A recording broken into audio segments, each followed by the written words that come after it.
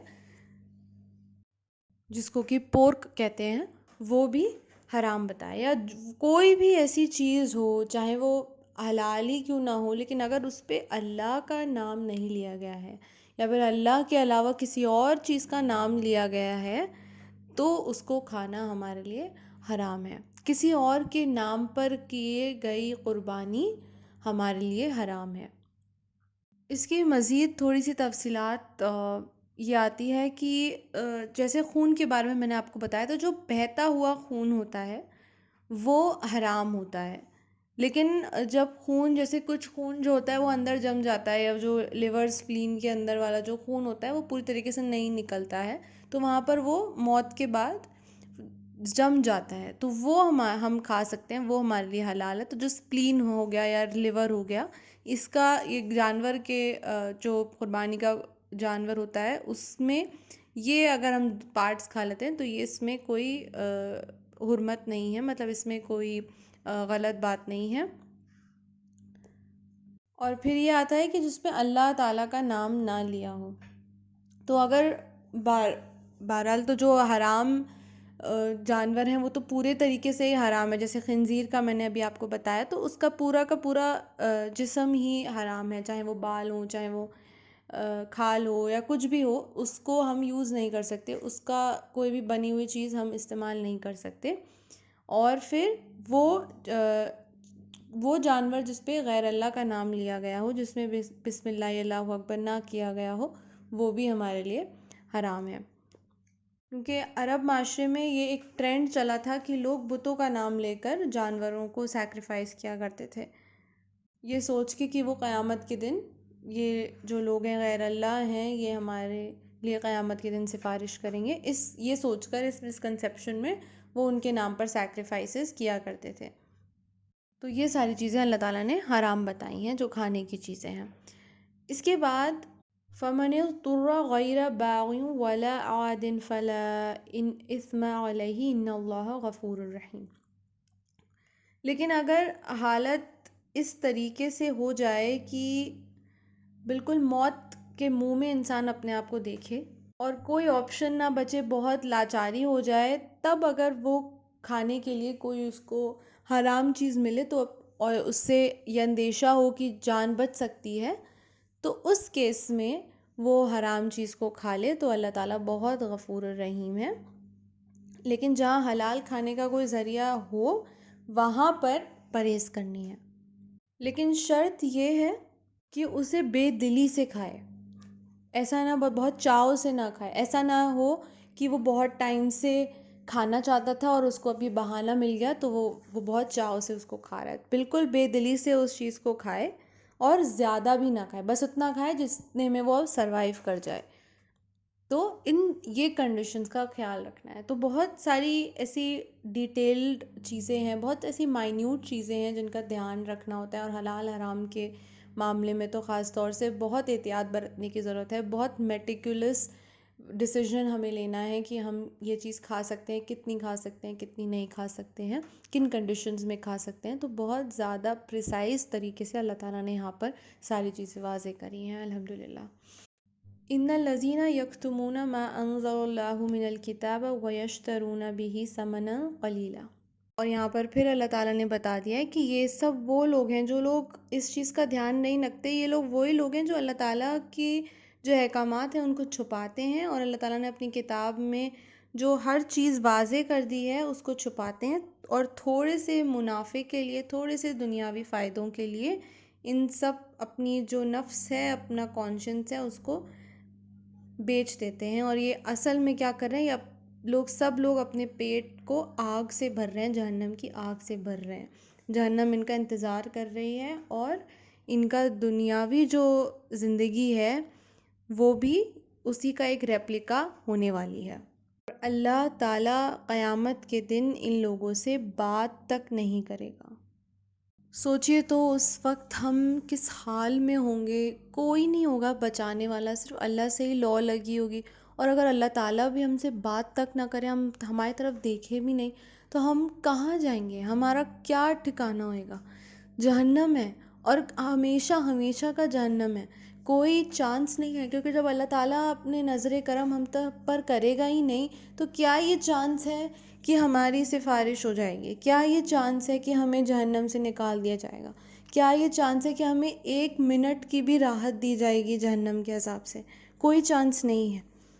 تو اب جب ہمارے پاس مہلت ہے، اب جب ہمارے پاس وقت ہے، تو ہم ان سب چیزوں کو نہیں دیکھنا چاہتے، آیتوں کو جھٹلاتے ہیں، اور دوسروں کو بتانے میں بھی کتراتے ہیں.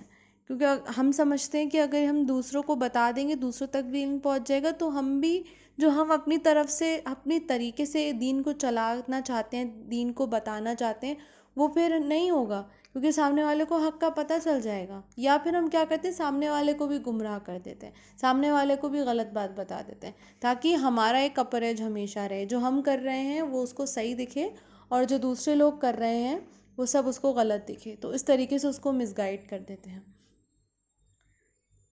تو جب ہمارے پاس حق سامنے آ گئے تو تعویلیں نہ کریں، اپنی نہ چلائیں، اپنی غلطی کو مان لیں، اور اللہ تعالیٰ کا قرب نصیب کرنے کے لیے اس جد و جہد میں جٹ جائیں انشاءاللہ تعالیٰ. اولئک الذین اشتروا الضلالۃ بالہدی والعذاب بالمغفرۃ فما اصبرهم علی النار ذلک بأن اللہ نزل الکتاب بالحق وإن الذین اختلفوا فی الکتاب لفی شقاق بعید. تو یہ لوگ کیسے ہیں کہ اللہ تعالیٰ فرما رہا ہے، اللہ تعالیٰ شوق ہو کے یہ بات بول رہا ہے، اللہ تعالیٰ بہت سرپرائز ہو کے یہ بات بول رہا ہے اپنے بندوں سے، کہ کیسے ہیں یہ لوگ کہ جن میں اتنی کریج ہے کہ نرک کی بات سننے میں، دوزخ کی بات سننے پر بھی ان کا دل نہیں دہلتا، یہ نہیں ڈرتے. کیسے ہیں لوگ، کس کریج کے یہ لوگ ہیں کہ یہ سب سن کر بھی ان کا دل نہیں دہلتا، یہ سب سن کر بھی ان کے دل میں یہ بات نہیں آتی کہ واقعی میں سچ ہو جائے گا، یہ واقعی میں ہمارے ساتھ ہو جائے گا، تو ہمارے ساتھ تو ہم کہاں جائیں گے. کسی بات کا ان کو خوف نہیں ہے، یہ بالکل بے خوف بیٹھے ہیں، کیونکہ ان کے اندر ایمان ہی نہیں ہے. اس بات پہ یقین ہی نہیں کرتے، یہ سمجھتے ہیں یہ دن کبھی آئے گا ہی نہیں، یہ باتیں جو ہو رہی ہیں کبھی ہوں گی ہی نہیں، کبھی اصلیت میں ہمارے سامنے آئیں گی ہی نہیں. یہ لوگ یہ سمجھتے ہیں. تو یہ ایمان کی ان کی کمزوری ہے. ایسا نہیں ہے کہ یہ لوگ بہت بہادر ہیں، بلکہ بہت زیادہ بزدل ہیں، ایمان ہے ہی نہیں ان کے اندر. تو یہ بیوقوف ہیں، زیادہ اپنے آپ کو اوور سمارٹ سمجھتے ہیں، پر واقعی میں ہیں بیوقوف، کیونکہ ایک فینٹیسی والی دنیا میں جی رہے ہیں اور اصل زندگی سے روبرو نہیں کر رہے ہیں. اور اللہ تعالیٰ نے تو اپنی ساری چیزیں واضح کری تھیں، پر ان لوگوں نے اپنے جھگڑوں سے، اپنی تعویلوں سے، یہ لوگ سچ سے بہت دور نکل گئے، اور اب ان کے لیے واپس آنا بہت مشکل ہے. اللہ تعالیٰ ایسے لوگوں کو ہدایت دے، اور ہم سب لوگوں کو ہدایت دے کہ سچائی کے جتنے قریب ہم رہ سکیں وہ رہیں، اور اپنے دل میں اللہ تعالیٰ کی جو محبت ہے، جس کے بارے میں نے پچھلے لیسن میں بھی بات کری تھی، اللہ تعالیٰ کی محبت جو ہے، اور اگر جنت کی چاہ ہے اور دوزخ کا خوف ہے، ان کو اپنے دل میں اتار لیں تو انشاءاللہ اللہ تعالیٰ کے فضل سے انسان ہر بری چیز سے بچ سکتا ہے، ہر حرام چیز سے بچ سکتا ہے، اور ہر حلال چیز میں اپنی جو انجوائمنٹ ہے اور یا جو سیٹسفیکشن ہے اس کو ڈھونڈ سکتا ہے انشاءاللہ۔ وآخر دعوانا ان الحمد للہ رب العالمین۔ السلام علیکم ورحمۃ اللہ۔